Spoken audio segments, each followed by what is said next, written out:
Good evening, everybody. Welcome to Town of Fairmount Heights Town Meeting for November 15, 2023. Let's stand and salute the flag, please. Pledge allegiance to the flag of the United States of America and to the republic for which it stands, one nation, under God, indivisible, with liberty and justice for all. Thank you.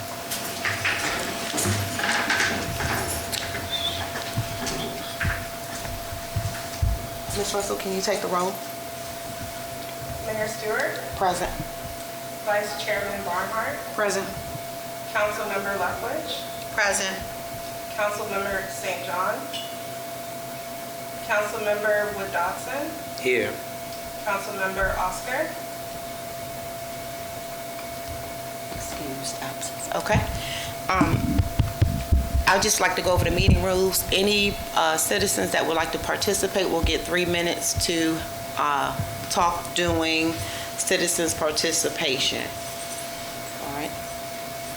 Council, did everyone have an opportunity to review the meeting minutes for, what was the date on? September 20th and October 18th. Did everybody get an opportunity to review their meeting minutes from September 20th and October 18th. October 18th? Yes. No, but I'd like to have paper copy if I could. I've been asked. So if I can get one. Okay, so I guess since you didn't get an opportunity, we can't approve them until you review them?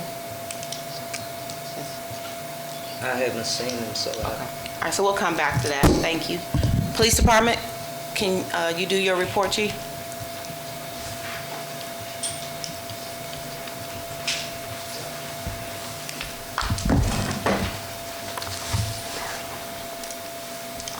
Good evening, Mayor, Council, residents of the Town of Fairmount Heights. I wanted to start off by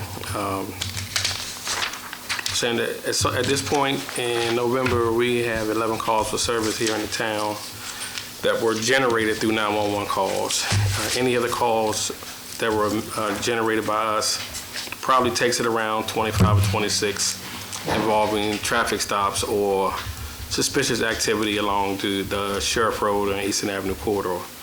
The carjacking alert in the DMV area has gone up, and we are asking all citizens to be aware of your surroundings, in and out of your homes, in and out when you're shopping, in and out of work.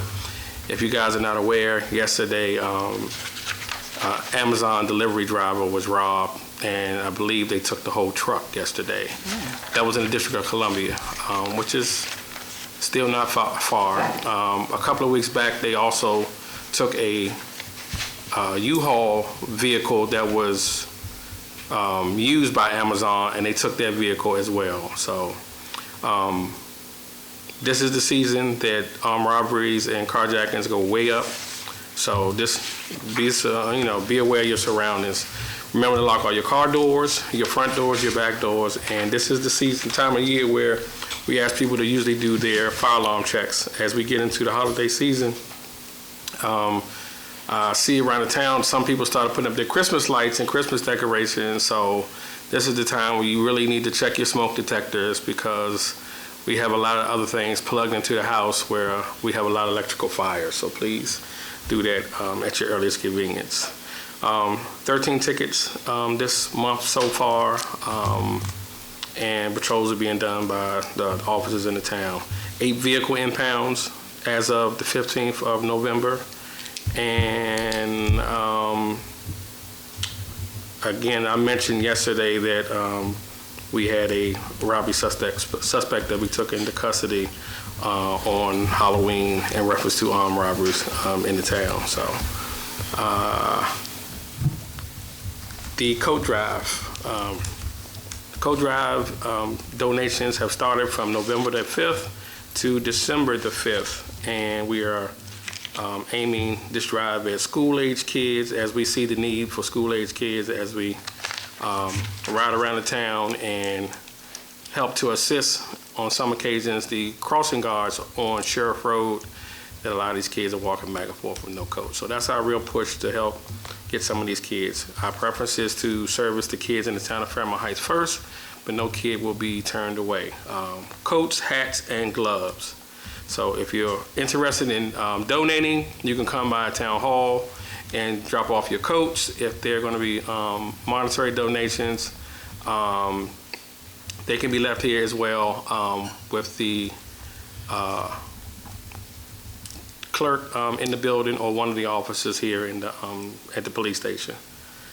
And the last thing, I gave out some paperwork yesterday in reference to the stop sign initiative. So I spoke with the company who is piloting this program with the stop sign safety awareness program, who has done the study so far in the city of Carter City and the town of Comar Manor.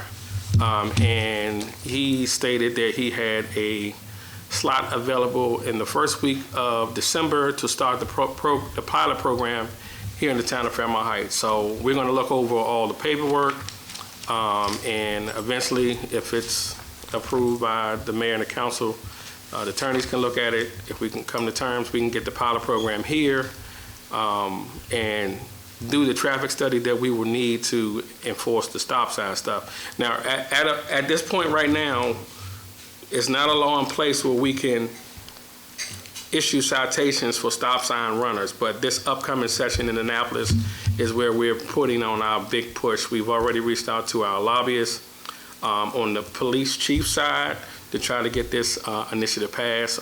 We have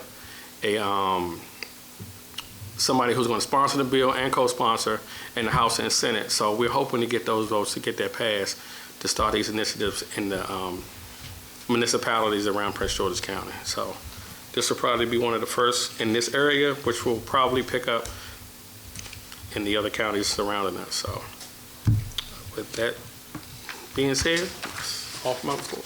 Thank you, Chief.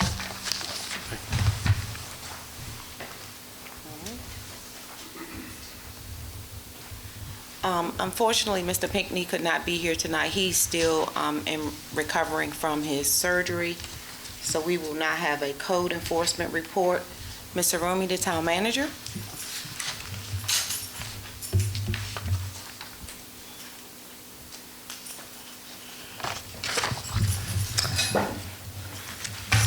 Good evening, Mayor, Good evening. Council, our guests, citizens out there. Good evening.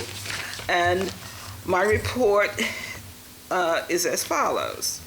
I'm happy to announce that Ms. Priscilla Hodge, who was our CSEP employee, has been offered a part-time position with the police department. I'm sure she's going to bring a lot of expertise and knowledge and her organizational skills to the police department. Happy to have her. Mrs. Hodge, so far, she and Mrs. Russell done a wonderful job clearing out storage areas and bringing some organization to a lot of our files and reports here at Town Hall. I would like to welcome my guests for the evening, Mr. Daniel Teixeira. Did I say it correctly? Almost, Mr. Teixeira. Not at all the way his name is spelled. I met you at the ribbon cutting on October 13th when we talked about the microgrid, and you're going to talk about that a little bit tonight. So he will be here, and he's going to introduce himself to the mayor and council and the citizens. This would be your opportunity to talk about, I know the whole issue of street lights that are out. I was happy when he told me that he used the charging station in the back to charge his vehicle this afternoon, so thumbs up for that. We will welcome you in a few minutes. For our Public Works Supervisor, thank you for being here, both of you and staff. So we have finished painting up the stop lines and the crosswalk areas throughout the town. They did a marvelous job with the trash removal and the bulk removal on the 18th. And so I really want to thank you for a marvelous job. We got positive feedback from the citizens in terms of trash removal. I appreciate the staff. And driving around, I noticed someone had trash, and I think you went to knock on their door to make certain that we didn't leave them out. That's the kind of staff we have. Mr. Cradle and I met with Carolyn Barth and her assistant, Maya, to map out trees and conditions of the trees in town. I'm going to ask that we have Ms. Barth on our agenda for the month of December. And it's important because one of the things we need to talk about is the MOU.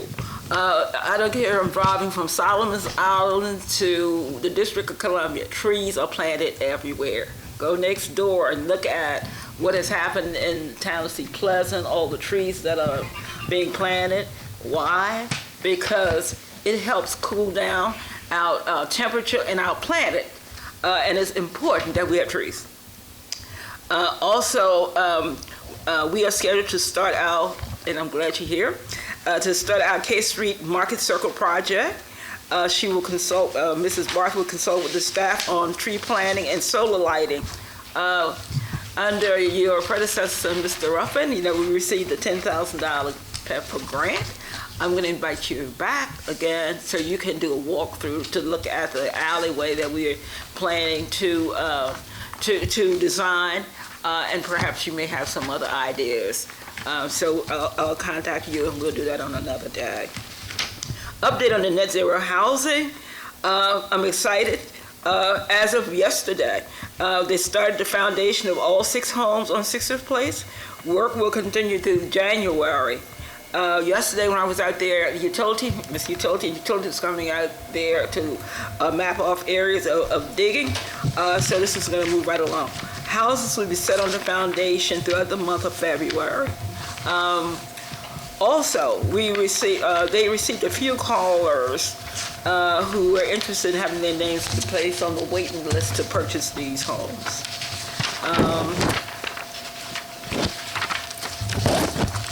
Okay, I think basically that's it. I think Mrs. Lethwich, we had talked yesterday about rescheduling our Green Team meeting because of the holiday. We probably have to schedule that for sometime in December. Yes. Anybody who's interested, be a part of our Green Team. We have some exciting projects going on. We talked about the tree planting, and Mrs. Barth also mentioned that there's a $9,500 grant attached if we're able to develop a garden in town. And so we have the 4.4 acres. And I know I will be dead and gone before we get developed. So I think it's a good idea that we use a part of that to be able to be awarded the $9,500. And when she comes in December, she'll talk about that award. So that's it for me. I was going to mention that the public hearing that was yesterday on the annual housing plan for Prince George's County. This is a very important plan because all funding that comes through the county or to the county includes projects that are stated in that housing plan. I know our plan for HIP to build those 6 houses, that was part of that plan. So I'll keep you updated, and I understand that their office is now moved nearby, so I'll give you their new location as well. That concludes my report. Thank you, Ms. Romy.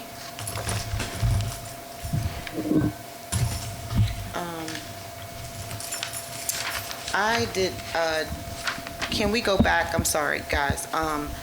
I didn't see that Councilwoman St. John was online, so we can go ahead. If everybody else has had an opportunity to review the meeting minutes, we can go ahead and approve them because we have a quorum. All right. I'll accept a motion to approve September 20th and October 18th meeting minutes. I'm sorry. It's a struggle today. What were the dates again? September 20th and October 18th. I'll accept a motion to approve those minutes.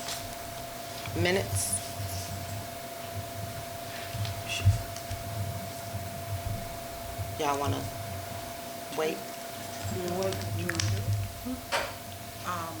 What those dates again? September, I'm sorry, October 18th, September 20th. 18th. I make a motion that we approve the meeting minutes for October 18th and September 20th. It's been a rough day. It's been a rough It week. What has. happened to the 12th?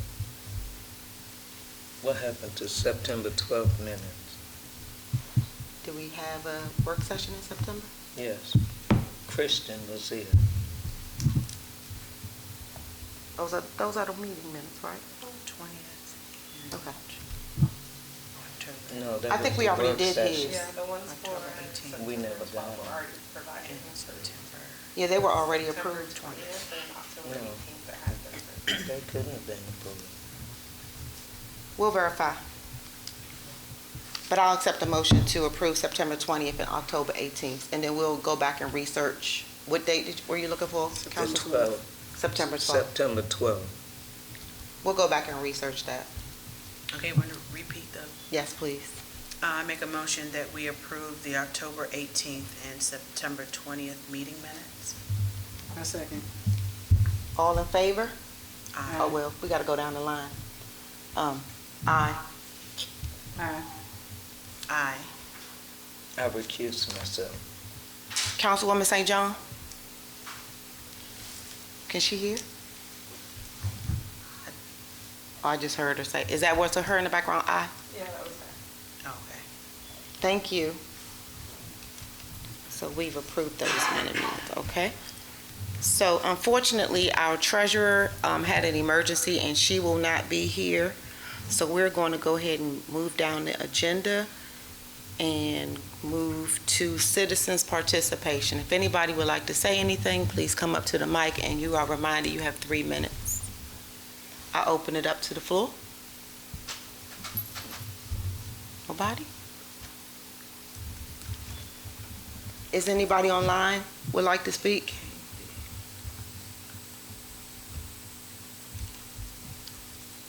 Yeah, I want to keep that. Yes, you have to come up here and put your, and say your name and your address. Welcome, Mr. Glover. Thank you. In the club. You in the town, is there open on which side of the street? Point your car this way or that way? I'll have the chief answer that question for you. Yes, sir. You have to be parked going to the floor traffic.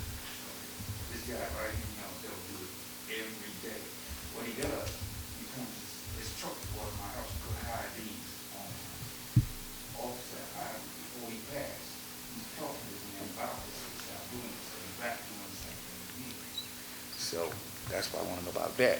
Then, not only that, it was like a couple of these signs, the stuff that he plants. You can't see the do not enter sign, or different things. You know, it's noticeable right here. Nobody lets that guy get away with things, and he don't own the property. We'll look at you, and I'll talk with Yeah. the trade workers to do that, the signs. And We did make an effort to go around the entire town to Yeah. make sure all I'm the talking trees about, and everything was cut down, signs were cleaned up and visible, so. well, I wanted this to be on record because I talked to my attorney about it, because, you know, he said, come here and let you guys know about it, because I'm gonna take it further, because I shouldn't be sitting on the front of my house while he sit there and put high beams on me, you know. I should be able to sit on my porch, you know, and don't have to worry about somebody putting high beams in my face, you know. And a couple more other things I wouldn't, you know, I have to think about it, that I want to ask you guys about, but maybe I'll come back up if it's okay, you know. So somebody else can take it if they need. Thank you, Mr. Glover. All right, thank you. Would anybody else like to participate in citizens' participation? Is there anybody online that would like to participate? Miss Downing is trying to have it open. I see it. Ms. Downing, as soon as we get the Pepco rep up here, I will allow questions. Galaxy S22 has their hand up. Who is it? I'm sorry. Galaxy S22. All right. Can you open your mic, Kirsten? Ms. White.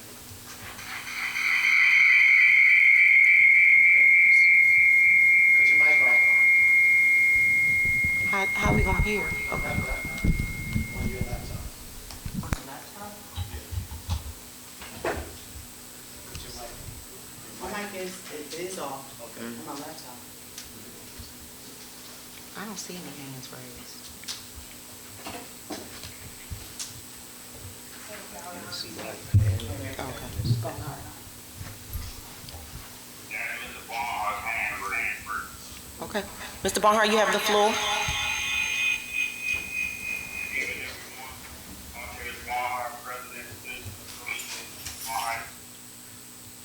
I'm coming to you tonight with this on record that,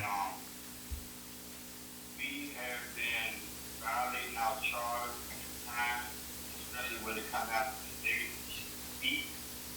People come out and vote, council members and mayors into position to be representatives, to help out, to come together, make laws, legislation, do things in the betterment of the people.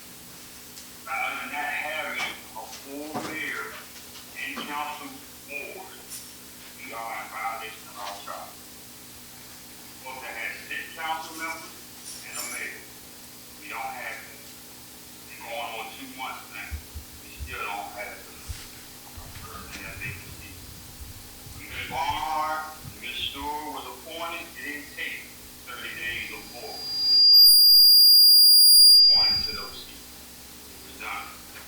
That's my first time.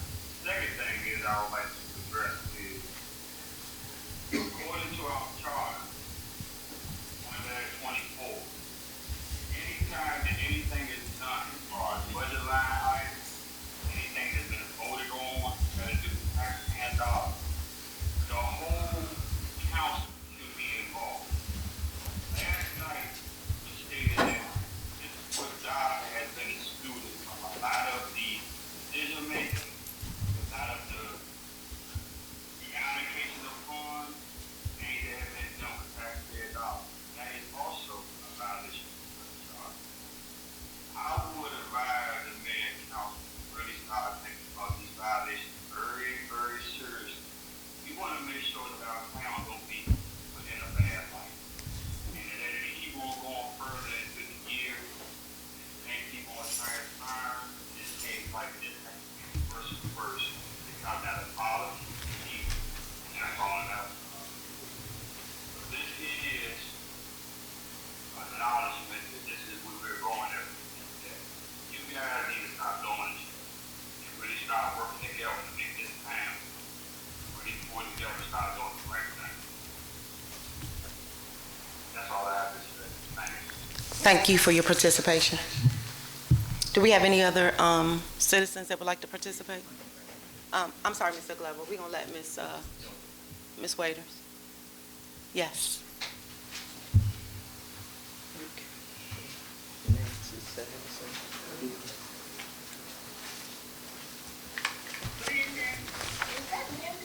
Yes. Yes. I'm sorry, Ms. Saxton. Somebody already has the floor. Okay. Give me a minute. I'll call you in a second. Thank you. Go ahead, Ms. Waiters. Patricia Waiters, Madam Mayor, this is going to be real quick. I was here last night at the work session, and there was old business and new business on the agenda. And per my past experience, when you have old business, new business in your work session, it transitions into your town meeting for final decisions. I don't see the old business from last night on here, and there were quite a few things on the list that were discussed. And then new business, I'll leave that one alone. I want to go back to what I mentioned last night, because what I'm hearing, questions are being asked but no answers being given. At the very end of a comment or a question, it's your 3 minutes, thank you for your time, but there's no response being given, and I think that's a part of people's frustration. So I said this last night, and I'll say it again today in this town meeting. Citizen participation being before any of the mayor and council's report does not give the citizen an opportunity to respond to anything that you all have shared. So when they come forth, they can only ask questions that they have preliminary, I guess, decided they wanted to ask you, such as using Mr. Glover, for example, with his issue. But we haven't heard anything from the mayor and council in terms of your report or whatever you've been doing, and you're our leadership. So for me, I'm a citizen, but for me, I haven't heard anything from you all. So it's too early, and past experience, citizen participation takes place at the end of your agenda, not in the middle. I'm done. Thank you for your comment. You never respond. I like a response. I like a response. Thank you for your comment. I like a response, even from any one of the council members, because you don't have to give it. I'd like a response. from Is there any one of the any- council members. I'd like a response. Okay, I'll provide you with a No. response. Right now, you said, you're saying, you're dismissing it like, okay, thank you. for I'm not response. dismissing it. asking for a response. I'm not dismissing it, Ms. Okay. Waiters. I am not. Response to either one of the council persons. You don't have to. I'm not dismissing your issue with the agenda. I actually like the citizens' participation where it is. I've seen multiple agendas that do it different ways, so we're entitled to mix it up a little bit. We are new administration. We like citizens' participation before our reports. We're toying around with it right now. I'm sorry, I have the floor. Toying around with how we want to format our agenda. We are a very new administration, so we're trying to figure it out. But however, if you're concerned about the agenda, would you like to meet with me later so we can discuss it? Maybe you can give me some pointers, some assistance, some help, since you've been doing this way longer than I have. Okay. And All right, instead of coming up here and trying to put us on Front Street, No, Hope, no, you won't do I that. have the floor. won't do that. You do have the did. floor, but you won't do that. You I'm not did. putting anybody on front. Instead You of won't trying do that, Okay, instead of we'll going that talk about approach, why that. don't you I'm take taking me on under your wing? Like you just said. Okay, all right. Well, thank you for your time. I really appreciate that. Do we have any other citizens' participation? Mr. Glover, you have to come back up front.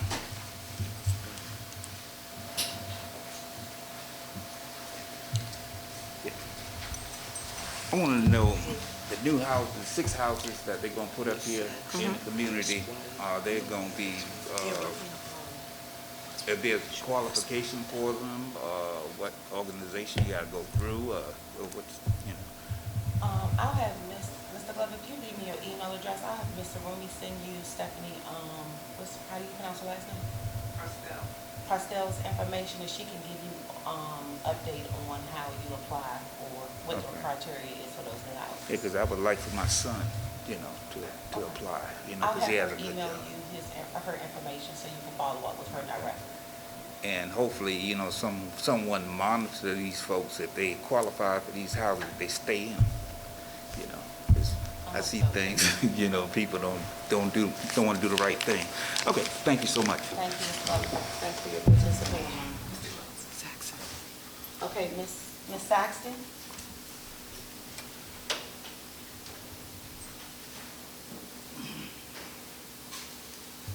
Ms. Saxton? Okay, you have 3 minutes, ma'am. What is a regular meeting? I'm sorry, I didn't hear that.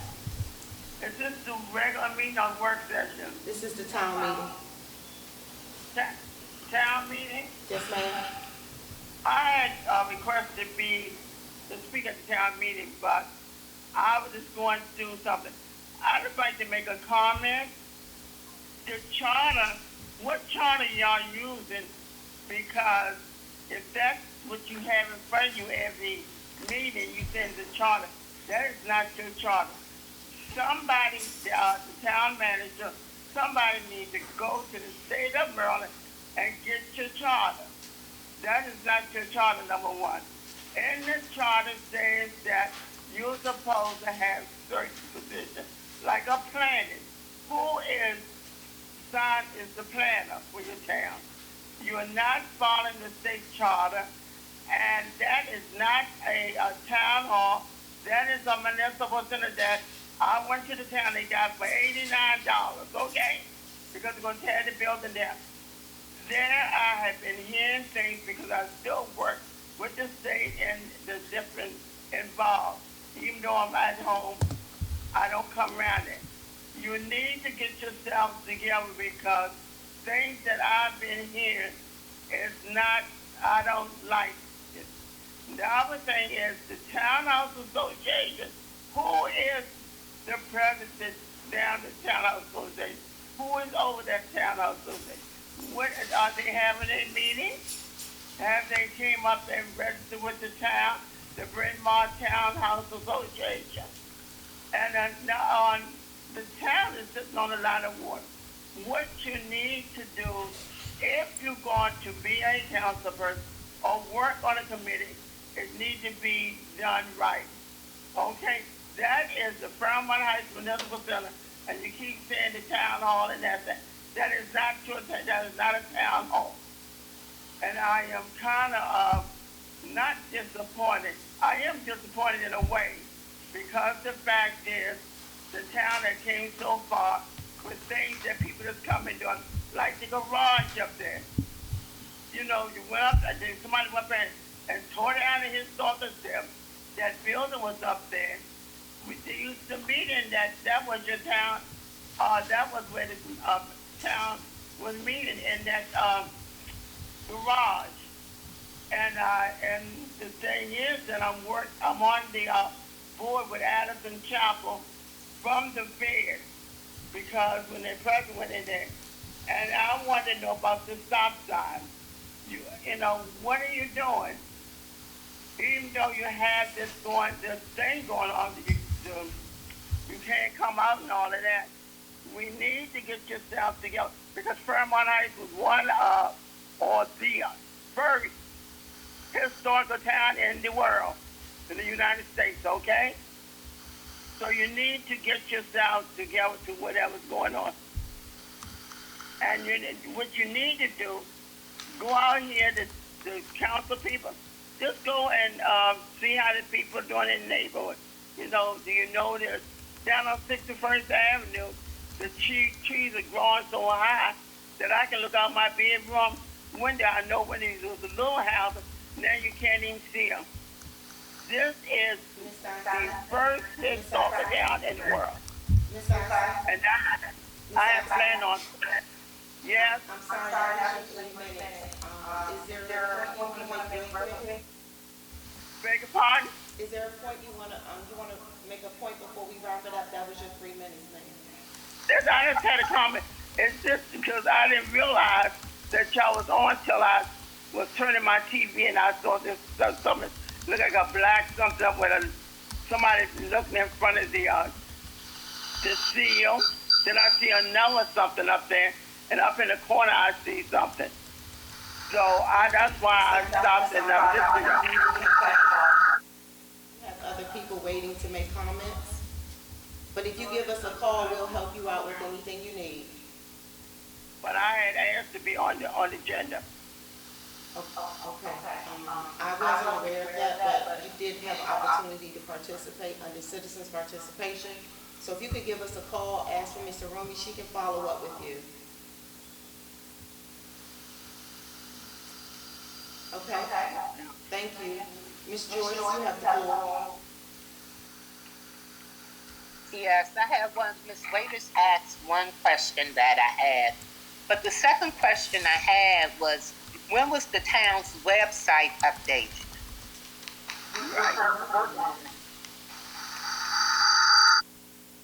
I didn't hear. It should, the new website should launch, St. John can update you on that. Okay. Thank you. That was it. Are there any other citizens that would like to participate? Yes, hello. Did Miss Downings had her hand up for a minute? She can go ahead and speak. This is Teresa Glover, and I'll speak after her if that's okay. Okay, thank you, Ms. Glover. All right. Good evening, everybody. To recap on former Mayor Waiters' concern, I would like to share with you all that one of the things that I brought to Mayor Stewart's attention was that we as citizens, we did not like having to wait until the end of the town meeting to bring our concerns to the representatives. Sometimes I have seen citizens that come there and they want to talk about something, and they were waiting, and then I watch them walk out frustrated. So what I would love is for former Mayor Waiters and current Mayor Stewart to get together to see how we can work together, that the citizens have an opportunity to speak, but they also have an opportunity to hear things that they may have a concern about. But there's a way to work around this if we work together. That's all. Second, to recap on Ms. Saxon's comment about the townhomes. Mayor Stewart, am I correct that you and I are going to work together to bring the townhome owners and residents in so that we can discuss the state of the townhomes, perhaps next year?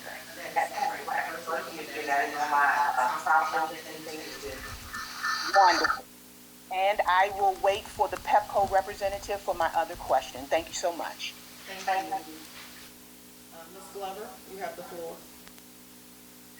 Good afternoon. I just have a very short comment, and I don't want the comment to be taken as I'm throwing someone under the bus, because we should be able to make comments and to feel free that they're being heard and it's being taken in the right manner. I did want to comment on what Ms. Waiters was saying about the citizens speaking first, because when it was opened up to the citizens, I didn't understand what were we commenting about because there was nothing said. But again, when Ms. Downing said that the citizens should have the opportunity to speak and make their concerns, and I agree with her that there is a way that it can be done, that it is done properly and in order and more organized. So maybe, and I didn't even know about this meeting until my husband said something about it, so I didn't ever see that notice. But maybe as just a suggestion that the citizens know about the meeting in advance and they bring their concerns up front to the secretary or someone there that can address those concerns, and then open it up at the end of the meeting for what was addressed during the town hall session. That's it. Thank you very much. Thank you, Mrs. Glover. And we will work to make this a better process. Are there any other citizens that would like to participate that hasn't already?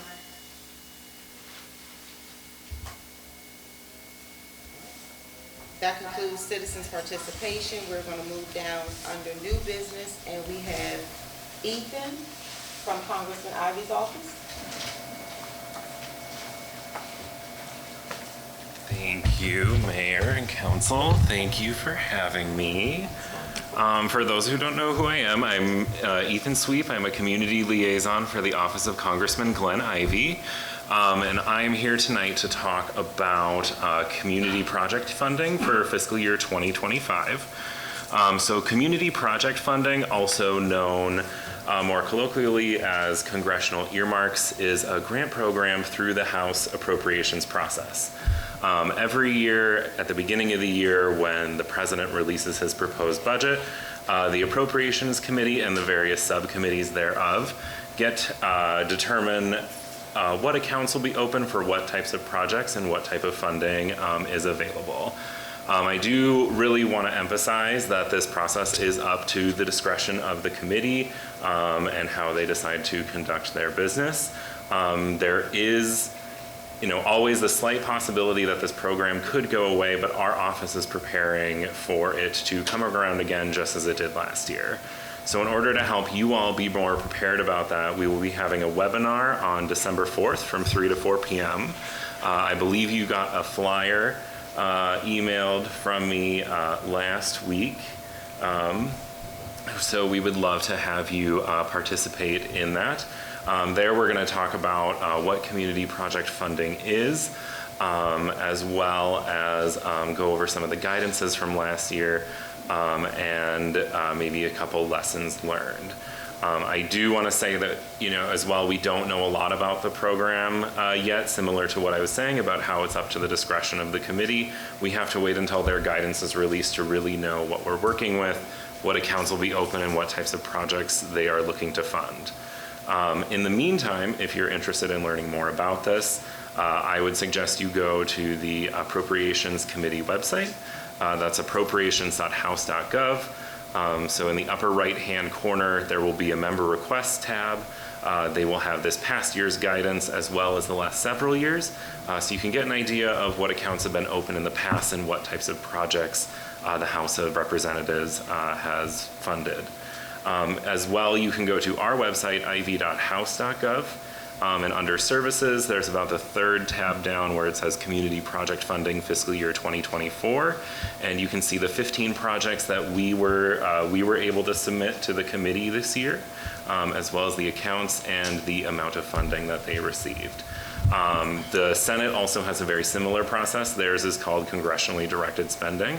I would suggest reaching out to them if you want to know more about that. It does look slightly different than the House process. The biggest difference is that members of the House of Representatives are only able to submit a number of projects. This year we were able to submit 15. Senators usually have an unlimited amount of projects that they're able to submit. So with that, I'll ask if you all have any questions. Does anybody have any questions? Can you kind of break that down a little bit more about what you're saying? So this is just a grant program that is available through the House appropriations process, and it is only for governments and nonprofits. So it's a very focused amount of spending, can go to a state, municipal government, county government, or a publicly owned institution like a university or a housing authority, or a profit that has 501c3 status with the IRS. So there will be more information we know about that project when the guidance comes out early next year. Are there any other questions for Ethan?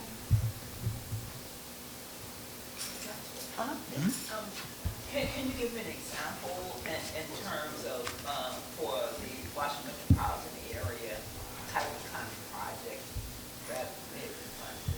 Yeah, so again, you can go to our website and see all the 15 projects that we submitted this year. Some of the ones that are coming to mind, we put in a request for $10 million for Prince George's County to do a flood study, I believe. That is not the funding that was included in the final appropriations bill. It was much lower than that. We also submitted, I think it was about couple $100,000 to Laurel Boys and Girls Club to do some renovations on their building because it is a historic building. There was the University of Maryland is running, wants to study violence in the capital region, especially to see kind of the causes and maybe some solutions to that. So we were able to get them funding for that. But that's just a brief sampling of some of the projects. Thank you. Mm-hmm. I will be calling in for the webinar. Okay, awesome. Thank you for your time. I appreciate you. Thank you. So we're gonna move down the agenda and we're gonna do the Daniel thing and then we'll come back to the number 2. Daniel from Pepco, please come up.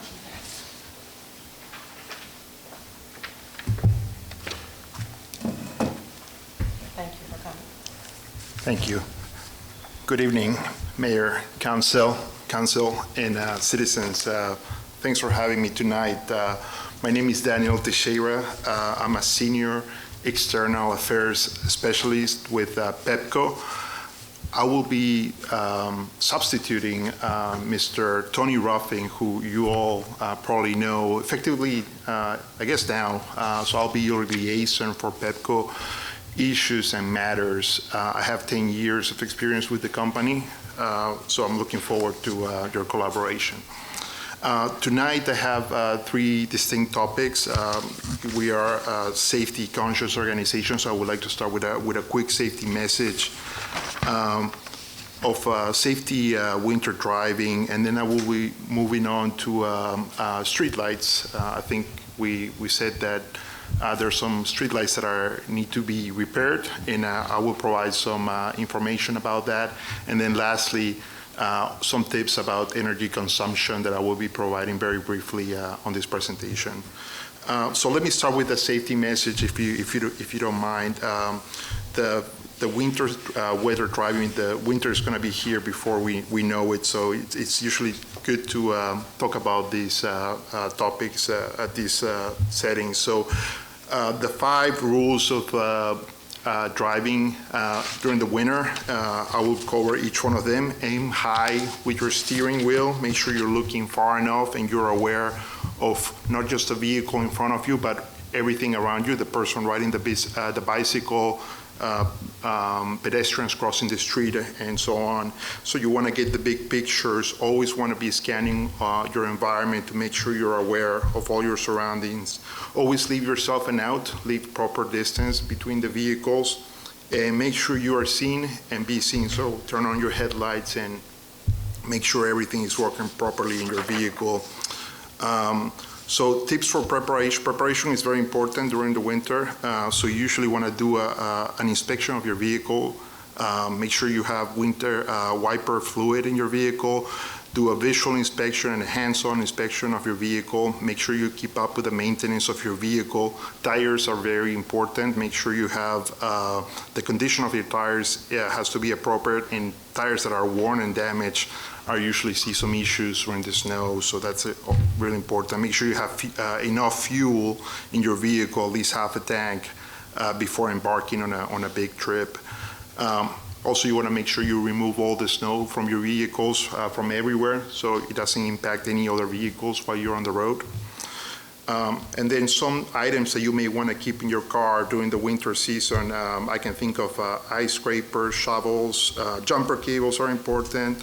Make sure the radio, AM and FM are working. You can keep some water in your car. A working GPS is also good to have, like Waze or Google Maps. That's usually really good. And that really concludes my safety message on winter safety driving. I will move on to the next topic of how to report a streetlight outage. So as you know, PEPCO owns the streetlights. The municipalities like Fairmount Heights pay for the poles and the lights. So if any street light is out, we would like to hear about it. We like to fix it as soon as possible, but we need to know what street lights are out. I think I already heard from Mayor Kiva Stewart that there are some lights that are out, so I would like to know to get them fixed, and I can get them fixed in an expeditious manner. I would like to know the pole number. There's usually a silver plate or a black plastic plate with yellow numbers. So if anybody in the city can snap a picture of that, that will be extremely helpful. It's also great to know the address, the exact address of where those street lights are. And if you don't know or you don't have the exact street address, it's good to know the nearest cross street location if that's not known. All the residents can report a street light outage to town managers and administrators, and I'm also going to leave you my contact information here so you can report it to myself personally. And that concludes my street light outage portion of the presentation. I will move on to the last part of my presentation, tips and tricks to save energy. And this is some information that I had shared with all the municipalities in Prince George's County, but I would like to reiterate, this was our message during Halloween, but we call it vampire energy, also known as a phantom power or standby energy. This occurs when a device or appliance continues to draw energy, even when it's turned off. So many electronics and office equipment, including phone chargers, computer cords, printers, that PlayStation that your nephew has connected, all of that is consuming energy even when no one is really using it. So all of these devices can account for 20% of the total energy use of a household. So this can cause issues. Here are some tips to reduce some of those costs. One of them is get a power strip so you can turn off all the devices that are plugged into the power strip. You want to unplug maybe mobile phone chargers if they're fully charged already. When preparing for out-of-town travel, you may want to unplug all the non-essential devices in your household. And you can also save some money by switching lights to LED bulbs in your household that will save you some money. And then keep your blinds up during the day to capture the radiant heating benefits of the sun. So that's important. That should help you heat up your homes during the winter. The energy from the sun provides some good heat, so that's usually good to do. That concludes my presentation for energy saving tips. I didn't have this on the agenda, but I think we're looking forward to, I think it's on the 20th, we have a meeting about the microgrid project with the Citizens Association. Stephanie should have some more information, but I will definitely be in attendance. Other than that, I don't have any other updates about any other upcoming projects for PEPCO, but I'll be looking forward to partner with you all if anything really comes up. Is that information you just discussed about how we can save on our electric bill, is that online somewhere, or could you provide us with that? Yes, I can actually send you a fact sheet. I took it from a fact sheet and I put it into a PowerPoint, but I can send you the actual fact sheet. I think it would be a great thing to send out to the community. Thank you. Sounds good. Does anybody have questions for? Oh, wow. Ooh, you got a lot of questions. Okay. Mr. Glover? Yeah, what's the time frame on getting the light fixed? Because I called that in before, just like you said, the number and the speed. What's the time frame that they come out fixing those? Yeah, so if the lights actually hit my inbox and it come to me and I'm aware of the lights that need to be repaired as a senior external affairs person, 5 business days is usually the turnaround time to get them fixed. Seen a couple lights on my street back here at New Hill on the corner of Dawson Street. And, no, it still goes out sometimes. You know how you get ready to go out. Yeah. Well, I'm here, so and like I said on my presentation, I would like to hear about what those lights are. If I don't know the number, if I don't know the street. I called both of them in every bar. But- I told several people that bar you talking about with the yellow numbers in it. Okay. Because I've got one in front of my house to play. I think that took about a month and a couple more. You know, Okay. Well, I would like to solve that.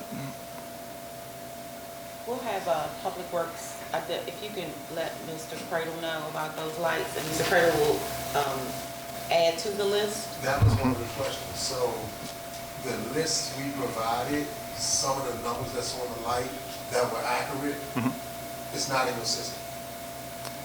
Right. So how do we go about identifying the light, besides the number? So you're saying that you provided Both numbers, the silver tag and the black tag with the orange letters, the orange numbers. Okay. And it's not in the system. Ms. Rooney, I gave it to Ms. Rooney. She Okay. provided the numbers, and there might have been 5 or 6 lights that is just not in the system. Got it. And you provided also the address of those lights as well, so we can. Provide the addresses. Okay. If that will be great. Okay, so that's the second. And the most information you can provide, and this is like the Cadillac version, a picture, street address, cross street, I am good to go. I'll be able to follow up with my contacts in the company to pay proper attention to that. So Doris and I, we can probably partner on getting a list that is accurate, and I can always take it. Can you, what cards? I don't have cards yet, but I will, next time I will definitely. Yeah, I have your number, but I can Yeah. give it out. Yeah. I'll give you the number. That's the reason we have a liaison, so we can have direct contact. So, one more question. Yes. With that charger back there in the back, they use it 24/7. I know some cars parked there and they'd be there 10, 12 hours, night, into the next day. There should be some type of limitation on that. Because I live right in front of this thing. Yeah, it's in front. All time of night. They pay for it, so it's. Boom, boom, but. Is that in a public area or? Oh, okay. It's a paid service. Whatever they plugged up to is what they can charge. Right. That's my house, I'm buying that house over there, you know what I mean? So why, when they put it there, they didn't even ask nobody in this vicinity about how they feel about putting it there. You know, you gotta sleep too, I'm paying for this. So is the machine loud? Is it loud or something? No, I'm talking about people itself. Come on, boom, boom, boom all the time. You know, here. Oh, okay. I'm laying in my house. I got people yeah, I'm a military guy. You know, so when you're laying in, you're hearing these things, you know, this thing should have some kind of cap on it to close it at the same time. Okay, I'll get your feedback and I'll pass it along. Yep. Yes, Council. Just wondering, with the lamps on the street, are they ever going to change the lamps on my street? They put little bulbs. Will there ever be any bulb that's more resilient or bright? You're saying LD, but it's not doing it. Yeah, so. It's dark. Yeah, thank you for that question. Actually, we are moving forward with a meeting that Pepco is going to be offering hopefully in December. We don't have a set date yet, but we have a new streetlight manager at Pepco, and we're trying to file with the Public Service Commission our tariffs for converting streetlights from high-pressure sodium to LED, which is way more efficient. So the whole lamp will be changed? Yep. Yeah, 'cause, I mean, what we have now, they're out. We have what you call night walkers. They know the lights are out after 12. It must be cold because it's cold. Once they go out, they don't come back until tomorrow. Right. Okay. Sure. Thank you. Can I take one question online and then I'll come to you? Ms. Downey? Did you cut your microphone? Good evening, Mr. Deputy.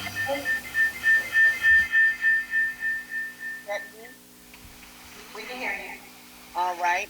Mr. Daniel, I have a question. For residents that are along the Eastern Avenue line, we are bombarded with solar salesmen, and they constantly regurgitate that we are on the DC grid, that we are special, and we get more credits because of our proximity to the District of Columbia. And I was wondering, do you know anything about that? I do not. I'm sorry. I'm not well versed on that. Can you reframe the question? Maybe you didn't understand it correctly. Anybody else get salesmen for solar that come and tell us?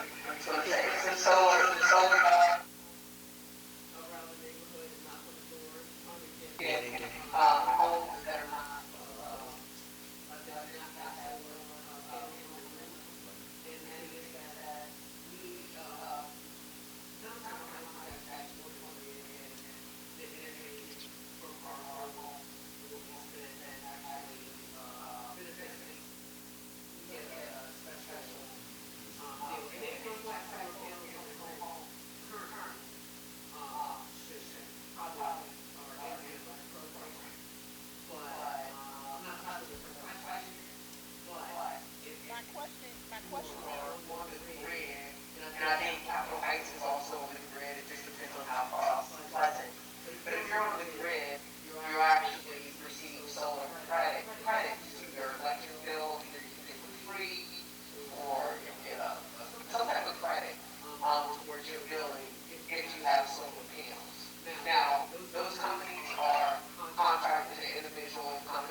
because a lot of erroneous information is generated, I would like it from a Pepco representative that is in fact true, that we have a benefit because of our location for solar.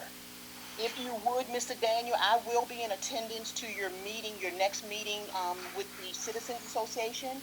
If you could check and verify if that's true, I'd Clarify, I'm checking that it's true that there's a benefit for solar for customers. Is that what I'm checking?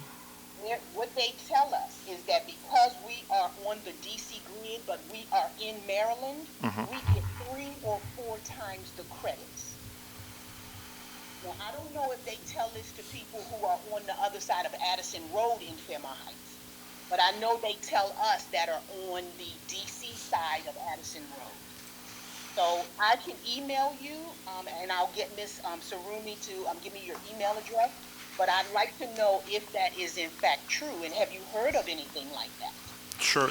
Yeah, if you can provide some type of paper trail, that will be fantastic. So I can definitely follow up on that. Wait a minute, wait a minute. Hold. Wait a minute. Michelle, I'm sorry, he was next. Sir. My name is Bernard Mincy. Okay, we at the town about a few years ago when Lieutenant Ivy was still here, they had Pepco come out. He did the lights in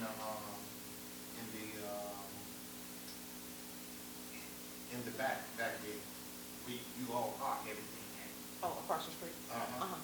So the guy came in, put all the lights in that was out, but there was one that was missing the shield on it. And he was like, it don't get a shield. Because he didn't put the shield on there, that light is now out and the light next to it is out. Okay, yep, that's the type of things that I would like to hear. And when we put together that report, description, missing shield, these two lights are out, location, exact address, we'll take it from there. Thank you. And my next question is about the, have you been down 704? Doesn't ring a bell. Okay, you see how they have like, almost like the purple lights? Yep. The LEDs. The LED Yep. lights? Oh, they They haven't. cost any more than the regular lights? That's a great question, and that's what that meeting that I just mentioned in December when Pepco presents its tariffs for LEDs, that information is going to be given there. Obviously, LEDs consume less energy than regular high-pressure sodium lights, so yeah, that's an advantage of those type of lights. But if a light is looking, and I didn't know this not too long ago, but if it's looking like purple, it's because it's failed. It's not working properly, so that's the type of thing that needs to be reported to the power company. Was that? Wait, I'm sorry, Michelle. No, I was just gonna let you know that, I mean, I do have a potential contract from one of the solar companies that frequent the neighborhood. And I have it because, you know, it's what I requested from him. My home, myself, we opted out of it. It's just the work that they do, my sister actually does it for her job. So we were able to kind of look through the contract. The one thing that a lot of homeowners should know is that it actually voids your roof warranty. So if you have a 20-year warranty, it 100% voids your roof warranty. These companies that come in, they may come a dime a dozen. 5 years from now, where are they? You cannot find them. And so now they say that they're gonna, we'll take care of your roof, we'll do this and that. But if they're not here in 5 years, how do you find them? How can they take care of your roof? So when you put those panels on your roof, you 100% void your roof warranty. But I can send Mr. Ruby a contract that they sent me, so that you can see what it outlines. And I did it just for giggles to see. Like I said, we were never going to get them for a home, just because my sister does work for the archdiocese, and so she knows what the disadvantages are for those panels. And so it's just information to pass along to the residents of Fairmount Heights. So I'll send it to you, Mr. Rooney, so you can have it and you can pass it along to the gentleman here from Pepco. But that's definitely something that we put out there that, I mean, you could have gotten a brand new roof a month before you got your panels. Once you get those panels, it's done. Yeah, and my advice to the community is to always, not just with people knocking on your doors, to always be vigilant and do your research of the contractors that are knocking on your door, know that they're licensed, insured, all of the above, and they have a good reputation. That's always be vigilant about that. Yeah, I mean, I have the same guy that'll come. I have 3 or 4 of them that kind of frequent the house and, that'll come and, they get chummy and all that. But at the end of the day, when I ask them to send a contract, they don't expect you to really read it. My sister's a lawyer. She's going to read the thing. She's going to read it. So, we know what's in that contract. So they don't expect, especially the town of seniors, they don't expect anyone to read those contracts and really know what's in them. All they know is that, oh, my bill's gonna go down. Oh, I might get free, my bill might be $34. My bill is normally $150 a month or $100 a month. Now it's $30. Or, I'm getting a $400 credit, $300 credit towards my bill every month, every other month or so. But if you get a leak in your roof, what's gonna happen? And those panels they're gonna be obsolete with technology. In a minute, they're not even gonna have panels on the roof. They're gonna be plates, small plates, or there's gonna be something on the side of your house or in your yard. They're not even gonna be panels around anything. And everyone's gonna be stuck with a bad roof and panels on their roof. Thank you. Thank you. Mr. Glover? So recommend.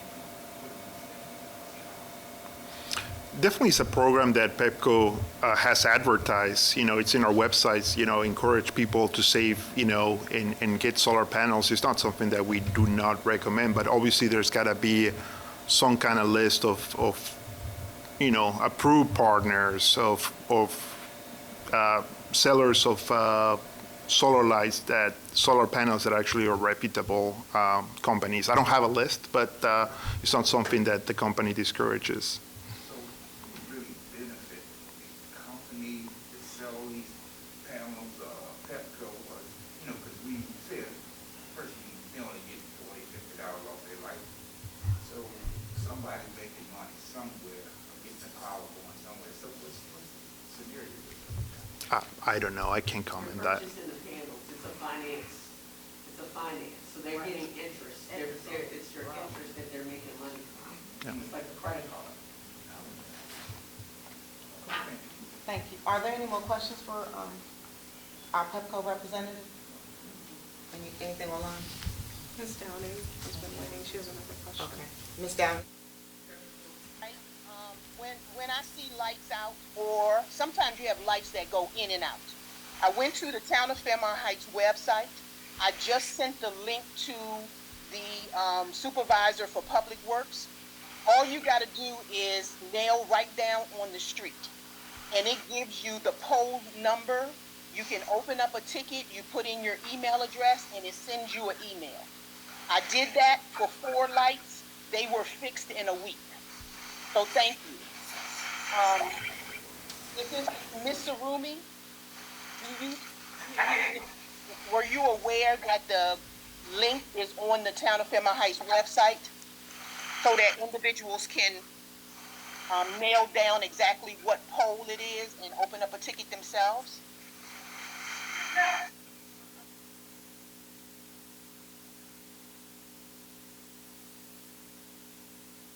You can report street light outages. I'm offering a way to make the process a little faster. If those lights are not getting fixed, obviously, I would like to help. Okay. Ms. Glover, did you have a question? Can I finish? Oh, I'm sorry. All right, so the app is real good when you can't see the pole light. I just wanted to share that. My last question is, DC is talking about something called smart lights. I was wondering, can you explain what smart lights are, and are we eligible for them? It's going to be discussed in that December meeting. There's a lot of opportunities for smart lights, thinking about high crime areas or opportunities for dimming those lights if you don't want them to be too bright, or you want to, brighten those lights if there's a high crime area. Gunshot sensors, things like that are capabilities that are coming. Technology is advancing pretty fast. So yeah, what you heard is correct. So, and that will be discussed in that meeting in December, hopefully. And what was the date for that meeting? I don't have a date. I had a date and now it's been postponed. So I'm sorry that I can't share one, but I will follow up with that. Okay, I have a question. Mhm. For this meeting, can citizens like Ms. Downey or Mr. Glover, can they call and participate in this meeting, or it's going to be at a different? I don't know. I can get you back. Right, yeah. Of course, I'm asking Mayor and Council, I certainly, with all the questions and interests, I certainly like to invite you back again. I've done a lot on this interesting. Sure, absolutely. I'm sorry, we might have one more question. Ms. Glover? Yes. Oh, I have a question. I just had a comment on someone just monitoring the questions so that they could be rotated from those that are in person and those that are online. Thank you. Okay, all right. So are there any other questions for our PEPCO representative? Thank you very much. Thank you. Thank you for We having look me. forward to the meeting in December. All right, thank you.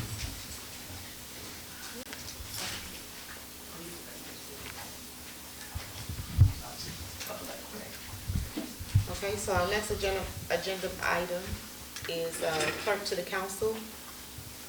We, according to the charter, we have to appoint a clerk to the council.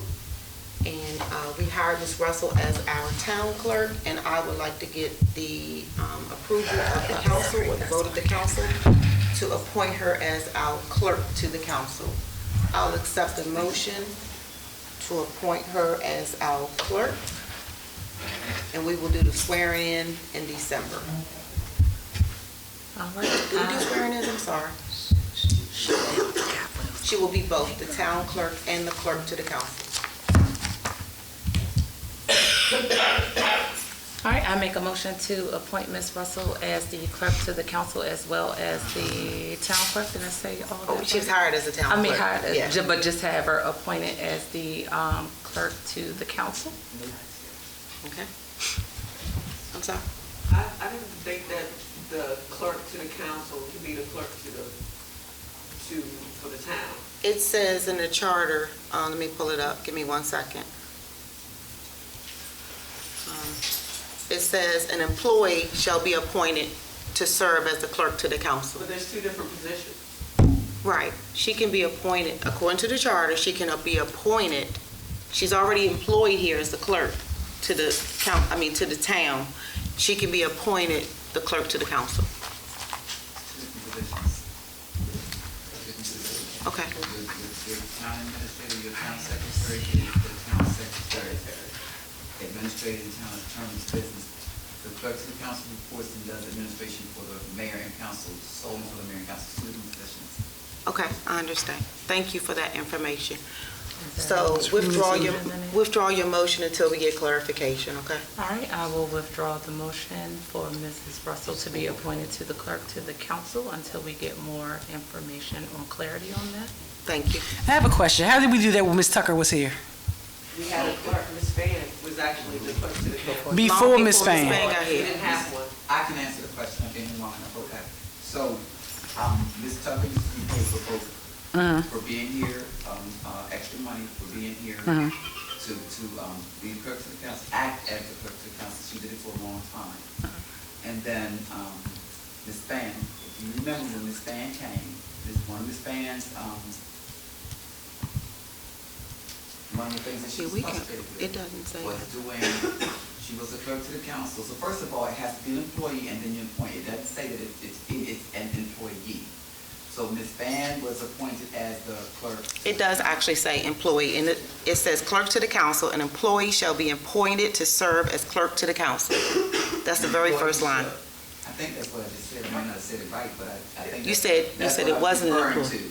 An employee shall be appointed. That's what I mean. Okay, but I'm gonna go back to Ms. Fan.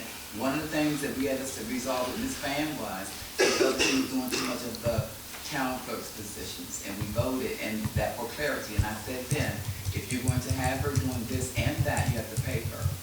And we removed some of those duties off because she was doing both. And that was something where she was serving as a clerk, but we were tasking her with the other. So it's two different positions. So if you remove her and make her your clerk to the council, but now you don't have an administrator for the town's business. That's not what the charter says, but I'll get clarification from the attorney. It's two different titles. I understand. And Okay. if she's compensated for both, then what's the problem? Excuse me? If she's compensated, if she's paid to You do have the... to pay her for both. Exactly. We plan to do that.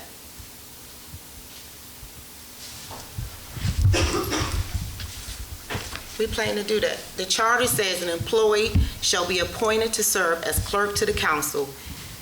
He shall attend every meeting of the council and keep a full, accurate account of the proceedings of the council.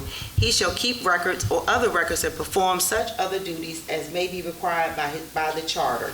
The clerk of the council shall be appointed by the mayor with the approval of the council. It doesn't say you can't be the town administrator. The attorney doesn't. I didn't say that she couldn't. You're moving her out of one position, but you don't understand. You're moving her out of one position. I'm appointing collateral. You're appointing her, which means you're taking her out of one position and appointing her. I'll use your language if you I'm want to. adding duties. I'm adding duties. I will follow back up with you, Madam Mayor.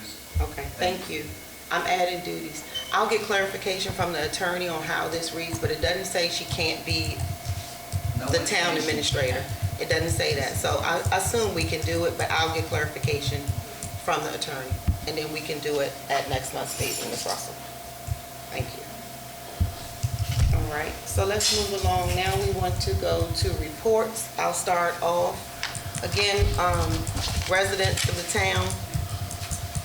We do have I'm sorry.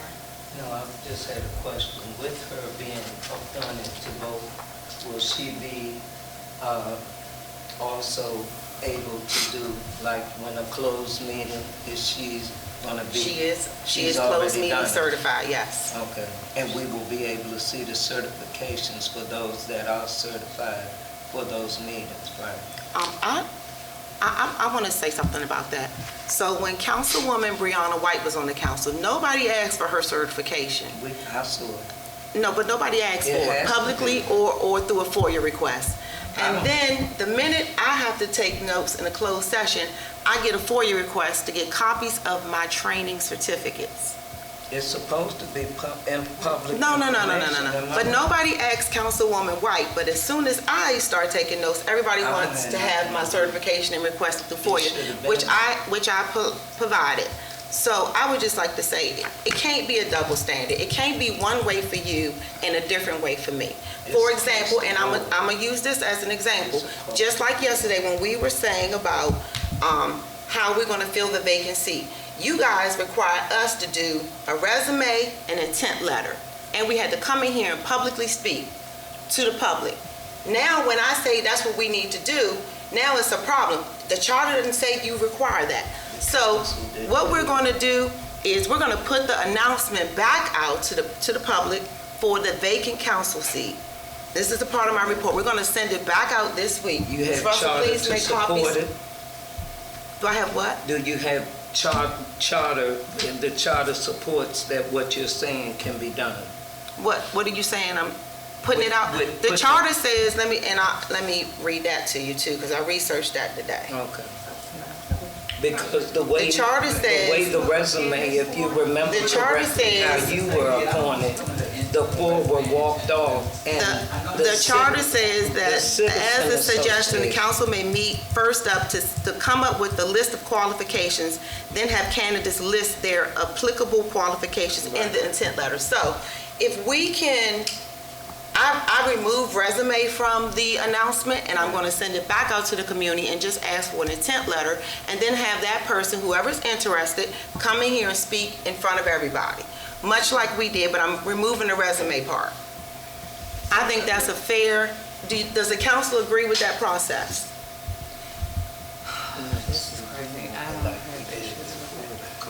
Because there's no way we're going to find out if we have a qualified member to fill the council if we do not have an interview process. It's just no way.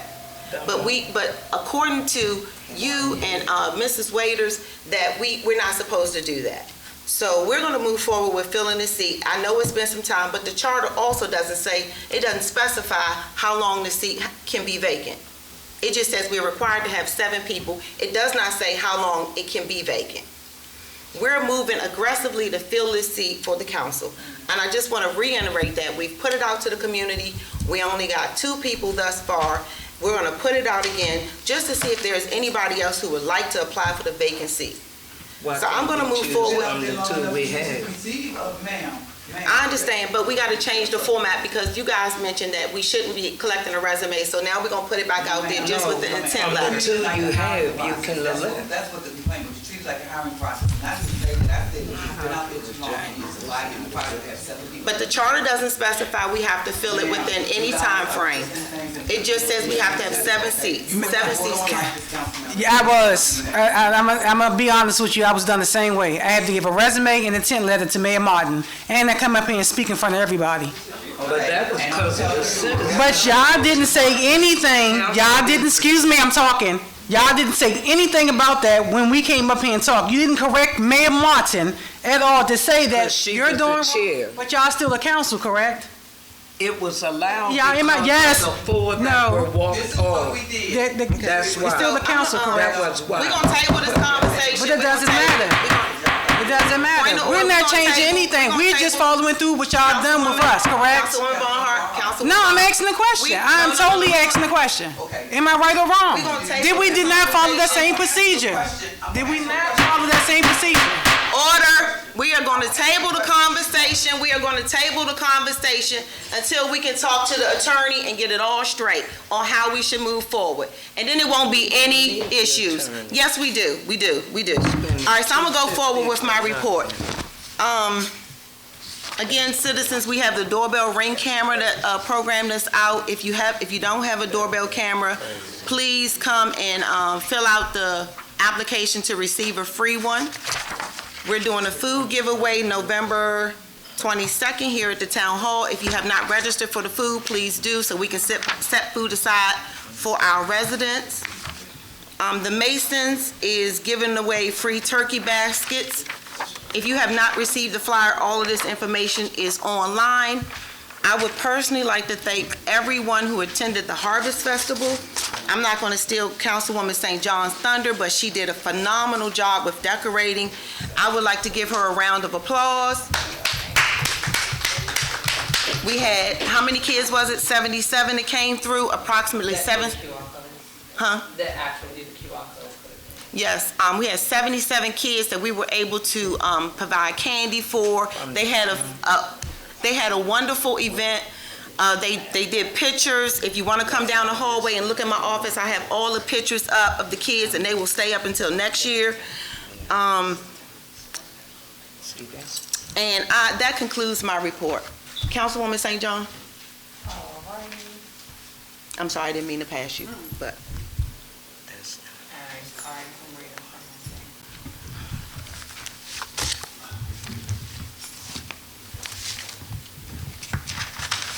Oh, while you doing that, I would also like to mention that, I don't know if everybody is aware, but Mr. Darnell Tucker passed away. His funeral services will be this Friday, November 17th at Henson Valley Christian Church, 1900 Tucker Road in Fort Washington, Maryland. The viewing starts at 10. The service starts at 11. I will allow any Town of Fairmount Heights employee that would like to attend the opportunity to attend. And we've sent flowers on behalf of the town. So I didn't get a card yet, but however, I will pick one up and sign it on behalf of the town. You sent flowers? We did. We've done that. Okay. Councilwoman St. John? All right, getting ready to go, what? We're doing reports. No proclamation is being sent to.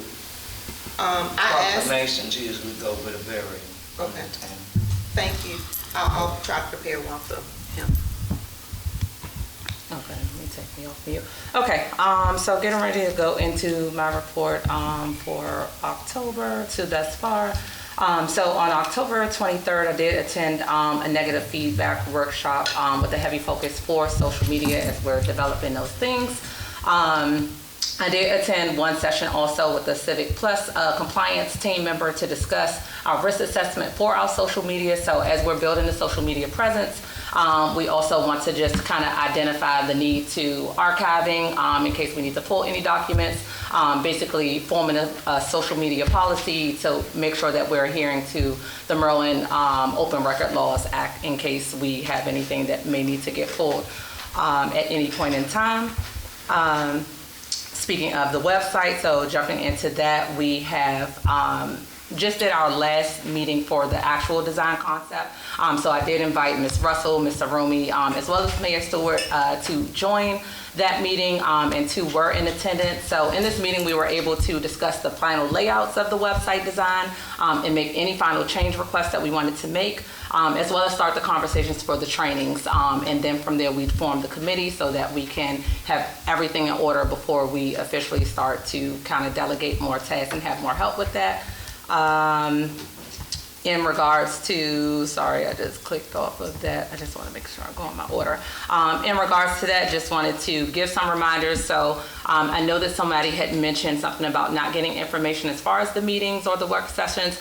So we are posting the meetings, the town work sessions on our social media. We are putting it on Facebook, on Twitter, the TV channel, our YouTube, as well as making sure we have those whiteboards updated, as well as making sure that's on the actual website. So please make sure you guys are looking out for that information. That information is always out there. In addition, for the website, what is left right now, I have a final layout approval for the 17th. From there, we should be able to have everything rolled out. We're hoping to have the website live by Thanksgiving. As long as everything flows through with the timeline, we should be on schedule to have that updated, and I'm hoping by the next meeting we can do a presentation to show you guys what that looks like. Past events, we did have the trunk or treat, like Mayor Stewart said. It was a big success. So we had several people partner up. We had cars pretty much lined up on one whole side of the parking lot, as well as Public Works attending with, we had Mac even come out with his van. We fed the kids, they had some activities, and it was very, very successful. I was very happy to see the outcome of the families that came out to, choose to do that versus, other events elsewhere, because a lot of people were doing events that very same day. And I think I just want to make sure that is it. I did want to mention also the rental facility. Right now, currently, it is going to be down, for how long? At least 3 weeks. Yeah, at least 3 weeks. So you can put in requests, but you want to make sure that those requests are after that time period. And that will conclude my report, but I do see I have a question. In regards, and I apologize for coming in late. I do have a few questions, and I know I missed the citizens' participation, but I had to work tonight. And the reason I came, because I just have a couple of things that I needed to be addressed to the mayor and council. But Councilmember St. John mentioning the rental, and this just goes into one of the questions that I have. A couple of weeks ago, I actually called the town hall to rent the downstairs facility for a repast of my cousin that actually was raised in the town. At that time, they said that the facility was booked. This Saturday, early in the morning, afternoon, evening, no one was using the town hall at all. We had to go to Sea Pleasant, pay over $1,000 for its facility, where I could have put the money back into the town.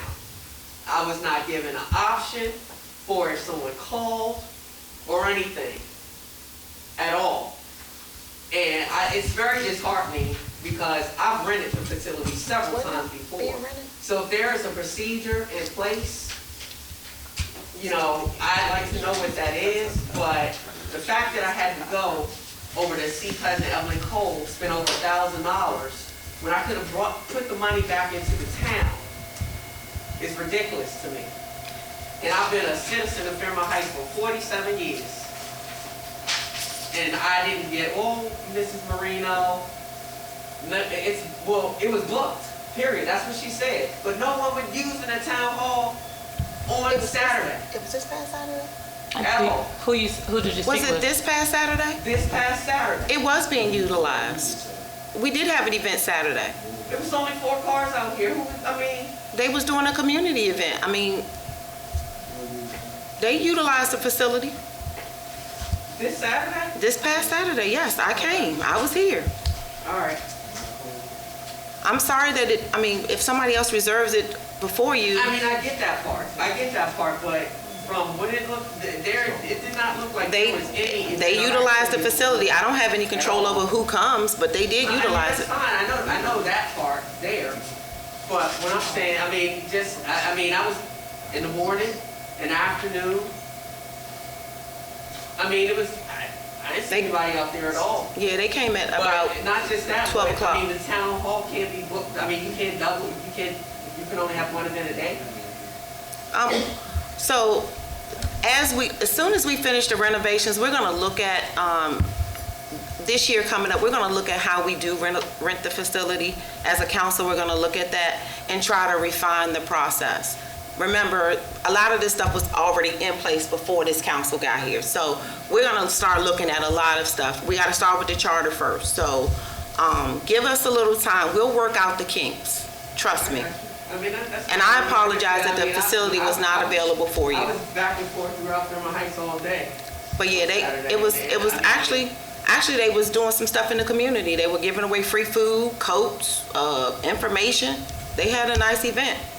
I can't control who comes to their event and how they publicize it, but. Okay. I'm just saying, I came, I was all through here. I hadn't seen many. Yeah.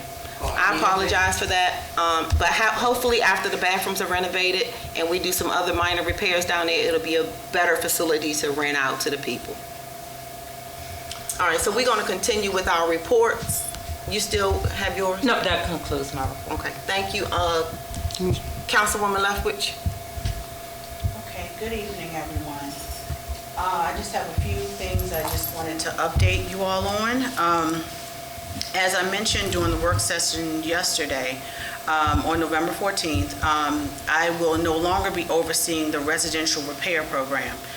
The residential repair program was designated as the assistance program that would use the ARPA funding, Community Assistance Program number 1 funding, which was slated for $30,000. With some of the suggested changes to the policy being with no proposed end date, as well as unsure who exactly the program will serve, it would be difficult for me to continue actually with the economic development projects as well as this repair program.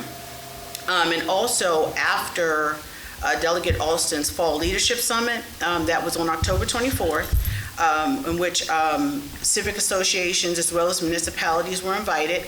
I learned that the Citizens Association actually had a very strong opinion and made public that they have a focus on economic development. So this actually further supports the decision to refocus my efforts from the residential repair program to economic development. I also attended the Nonprofit Empowerment Symposium at Prince George's Community College on November 1st. And although this symposium is for the nonprofit sector, it was surprising to learn that there were several presentations that could apply to municipalities as well. The Community Development Block Grant Program, CDBG, also known as, specifically the Public Facilities and Infrastructure, Public Services, and the Community. And DHCD also have funding available up to $100,000 to improve areas for citizens, and $250,000 actually for lighting, which I thought about the building, the exterior lighting. And then one area of particular interest is the Main Street Improvement Grants. So also I attended the Green Tea meeting with Ms. Sarumi via Zoom on October 26th. The next meeting will be in November at some juncture, but it's just the dates would line up to where it is on Thanksgiving, which that wouldn't work for us, so we'll reschedule that. The Economic and Community Development team meeting will be scheduled actually in January 2024. We don't have an exact date yet.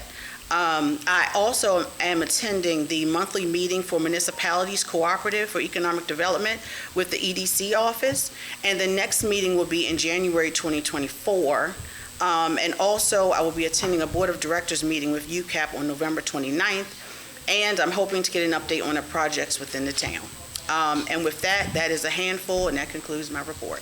Thank you. So council, as you can see, if anybody would like to take that program on, we open it up to any other council members that would like to do it. If not, start thinking of how we can reallocate that money. Yes, We'll and I will put it on gladly hand over the information that I've prepared so far. Okay, and we'll put it on the agenda either to have somebody else take the program over or reallocate that money to a different program. All right, Councilwoman Wood Dotson? Oh, wait, I'm we have a sorry. question.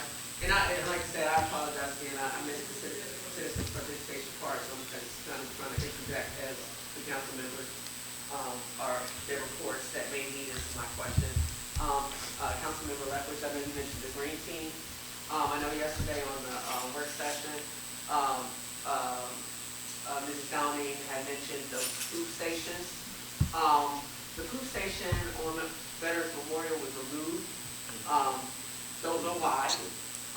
We have a influx of dogs on the 3 streets over. That's 59th Avenue Place and 60th and 51st. They're walking the dogs all around, and Councilman Lethbridge, you probably know and seen them. Yeah. But we don't have a food station there anymore, which I think is a problem. Okay. I mean, Mr. we Romy, definitely need- are you taking that note for her for the poop station? And where would, It was removed yesterday. okay. No, but this is for Veterans Memorial. The food station was removed. Yeah, it's gone. Yeah, It's gone. we don't have one anymore. It's been gone. The sign it's been gone for more than a year. Okay. Yeah. All right. But we need one at the top yeah. of Eastern Avenue as well, that lot between the two Michonne, places. we're kind of like in the middle of, and I know you said you were late, and I understand that, but however, we still have an agenda and we need to stay on task. So, Councilwoman Wood Dawson, your report, please. Yes, I was gonna bring that up as well to let Mr. Roomy know about it, because I had noted that from yesterday. A poop station is needed right by the medical building at the top of Eastern Avenue on that field. They bring dogs. I mean, if you walk up there, you can smell it. 59th Avenue, right at the top of the hill by the medical center, is a field. And like she's saying, right on Veterans Memorial. Yes. All day, every day. My report is in regard to what will take place on Saturday. I'm working with the New Abundant Life Method church right on. That used to be Grace Methodist. We'll be cooking and taking meals out to at least 48 families, as well as baskets and gift cards. I've also had donations that have gone out into the community from First Baptist Church of Fairmount Heights, at least 10 baskets. Senator Benson has given. That has been included, and I have to pick up some more to add with what we're going to do, as well as UCAP. Tomorrow I will pick up some that we will be cooking. So that is my report in regard. Oh, and Masons, Mike White, I'll be meeting them on Saturday as well. So the seniors should be well taken care of for the Thanksgiving program. Flyers, are there flyers? They went through the community and passed it to everybody. I haven't seen anything electronic that I can post on. Oh, I don't know. You want a copy of it? Sorry. Okay, thank you. Councilwoman Barnhart, No, it's not. we have to stay on track. I understand, but we've already deviated from. Okay, I understand. I'll give you opportunity after we finish the reports to speak. Okay? No, Barnhart hasn't spoke.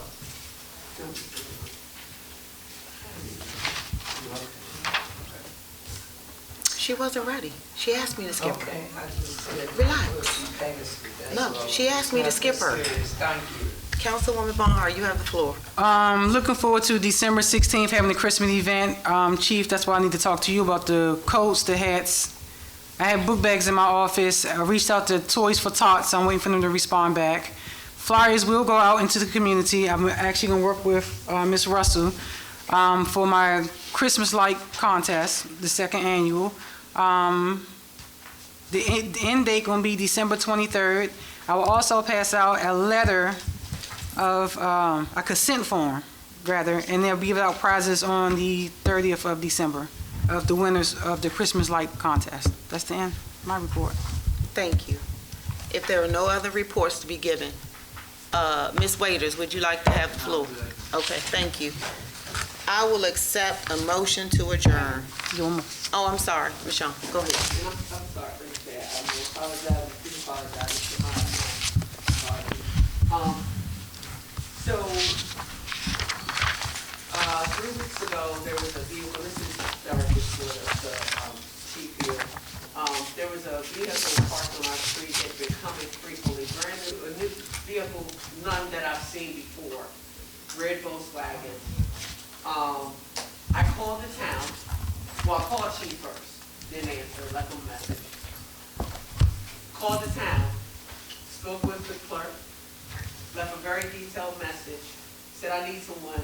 I mean, this was at 11:30 in the day, so there was definitely someone on duty. I need someone to come, now, because this vehicle is here in the morning, sitting, running, and it's here late at night. This vehicle someone needs to pull up on this vehicle, other than a citizen, but one of the police officers. Yes, there's Ms. Marino, there's police officers in the station. She transferred me, didn't get an answer, called back. Told her detail, exactly what I needed. I'll call you back in a few minutes. Can you take pictures of the vehicle? Yes, sir, I can. I have yet to receive anything, correspondence, a call, nothing regarding this vehicle that's been new vehicle frequent my street at all. Not a call back from the clerk, not a call back from the chief, not a call back from anybody. Saw a police officer a week later, told him exactly what happened. He told me to call 911, not the town of Fairmount Heights. We know what's going to happen when I call 911. No one's coming at all. No one's coming because the vehicle is parked on my street. But I have 3 kids and an 81-year-old mother sitting in that house.